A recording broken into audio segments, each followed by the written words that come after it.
صلاح الدين الأيوبي رحمة الله عليه ታዋቂው የኢስላም ሙጃሂድ ቁድስን ከሶሊቢዮች እጅ ነፃ ያወጣው صلاح الدين الأيوبي በጣም የሚገርመው አንዴ ቁድስ እንዳሁኑ احتلال በመስቀለኝ ጦረኞች ተከባይ ያለ አንዲት ብጣሽ ወረቀት መጣችለት።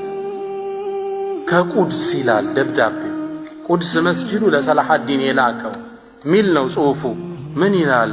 يا من لمعالم السلبان نكس كل المساجد طهرت وأنا على شرفي أنجس أنت لمسكلنيوچ يتنبرككو جغنا ሁሉም የዓለም መስጂዶች ነፃ ሆነው እኔ ቁድስ ስበከል ዝም ትላለ?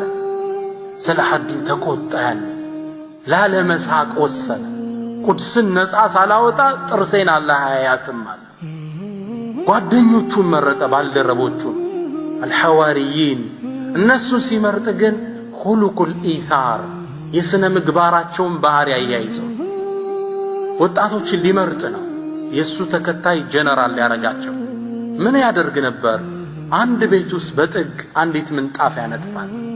አጭር ጠባብ ለሁሉም አትበቃ፣ ግቡና ተኙ ይላቸዋል።